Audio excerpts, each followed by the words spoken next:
I'm TheGentlemanWake, and in this episode we explore a new deck release from Doc's Playing Cards and artist Abraham Garcia Sanchez. Plus, I'll be announcing some fantastic giveaways for the near future. Remember, for the best in playing cards content, like, subscribe, and ring that notification bell.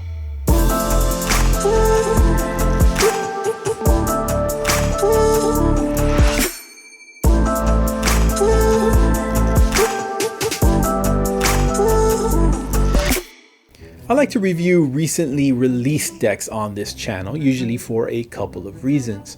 For one thing, the new releases tend to produce a lot more interest from you, the viewer. After all, you guys want to know how the decks handle and how they look, and maybe for some of you, you actually care to hear my thoughts on them. Secondly, new releases tend to be a bit more relevant because, well, they're likely to still be available.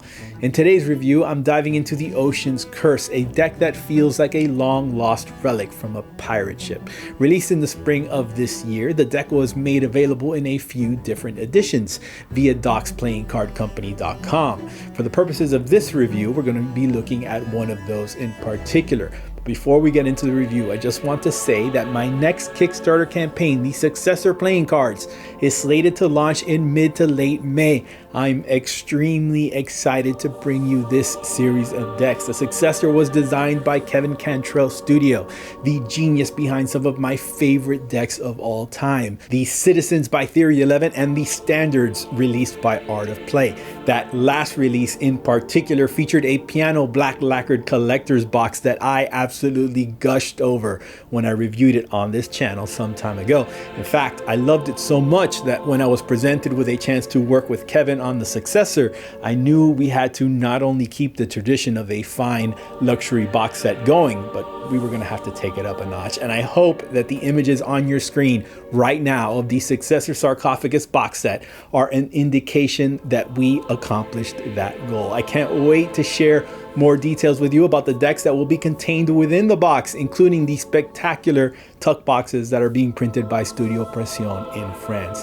In fact, I'm planning on previewing all of the decks in detail in a video that will be showing up on your YouTube feed shortly before we launch the campaign.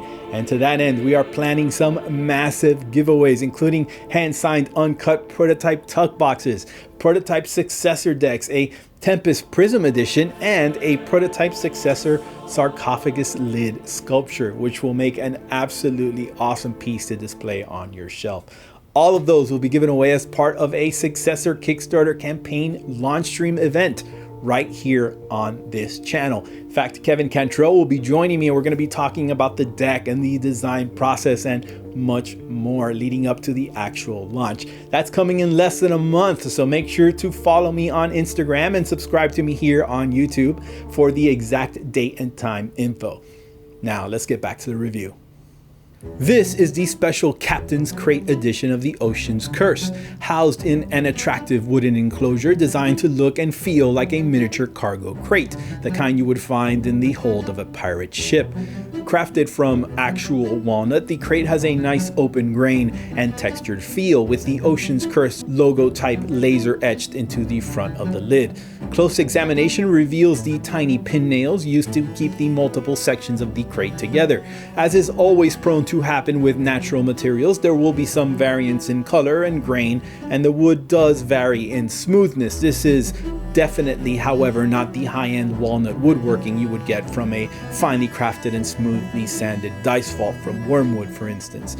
It also isn't priced at that level either, of course. My Captain's Curse had some small imperfections, most notably a scuffed scratch on one side. The lid, held in place by 4 sets of recessed magnets, can be removed or slid off to reveal the deck inside.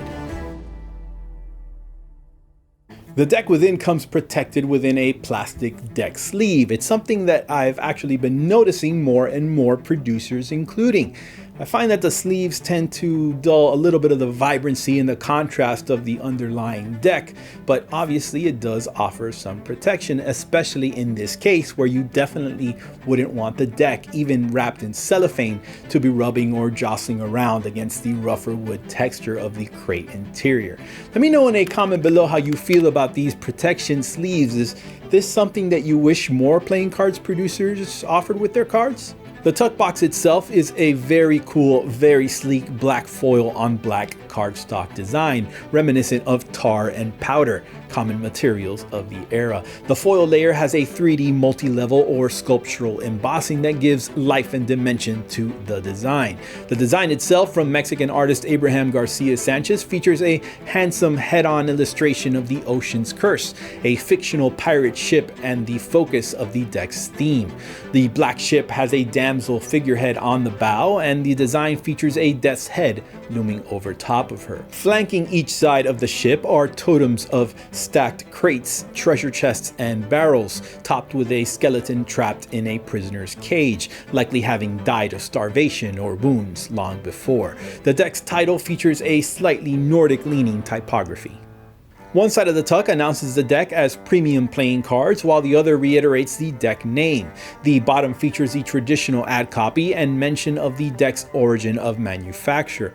The top of the deck is covered in a custom-cut copper foil sticker that features the image of a frigate engaged in a deadly tug-of-war with a giant tentacled kraken. The Latin words dictum factum written above, which translates to "what is said is done." The back of the tuck is a one-to-one representation of the card backs, as we'll see in a moment. The tuck flap features Vivere Vincere, which is Latin for live and conquer. The smaller interior flaps have tiny skulls with iron rings clenched in their teeth. The interior of the tuck is covered in a copper foil pattern, a treasure map by the looks of it, complete with a death's head symbol and some sea creatures. The card backs might be my least favorite aspect of these particular cards. They feature an irregular frame that creates an undulating white border that I think is a bit too wide. The design, centered around the two undead pirates pitted in battle against the backdrop of a globe, is itself a little bit too monochromatic, and details can get a bit lost with so much gray and black. There's a compass rose at the center of the design, and I wonder if simply adding a second tone of gray, perhaps a lighter shade, would have increased the contrast enough to make the design a bit more interesting. These are a completely custom deck of playing cards with distinct pips and indices. Although the layout of the pips remains standard, the pips are customized and include naval icons subtly ghosted into them, including the ship's anchor inside the spade pips, an octopus within the clubs, a ship's wheel in the diamonds, and a compass rose within the heart pips. The index font is bold and easily legible and features sharp swooping points reminiscent of swords and daggers. The core cards are an interesting collection of high detail illustrations. The line work goes back and forth between an etched woodcut style and more traditional comic book style line art. There's a nice variety of warm tones and grays and browns that heighten the vintage feel. The faces are expressive, and there's a good attention to detail, with traditional implements replaced by standard pirate crew fare like a blunderbuss, flintlock pistols, and cutlasses. The one-eyed Jack has literally one eye and also bears a little bit of a resemblance to Pete Davidson. And the Jack of Diamonds reminds me of the character Trapjaw from Masters of the Universe. Let me know in a comment below if you know who I'm talking about. The frame surrounding the quartz is identical to the one seen on the backs, but here it feels like it works a little bit better, probably because the extended color palette helps. The Ace of Spades features a small scene vignette presented within an iron wrought-like spade frame, an open treasure chest sitting on the ocean floor with skeletal remains around it. There are 4 additional cards in the deck, a double backer and a blank card, that give an otherwise magic unfriendly deck a little bit of magic utility. There's also 2 identical jokers featuring a similar scene to the vignette seen on the Ace of Spades, but this time including a mermaid with a wry look of mischief on her face as she stares at a human skull in her hand.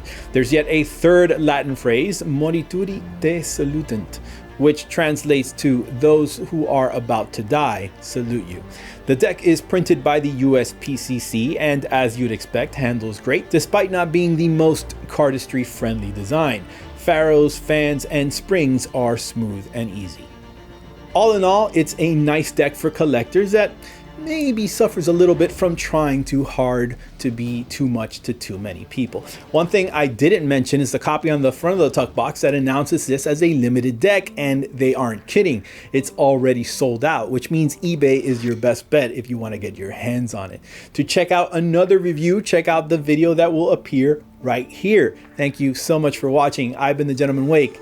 See you next time.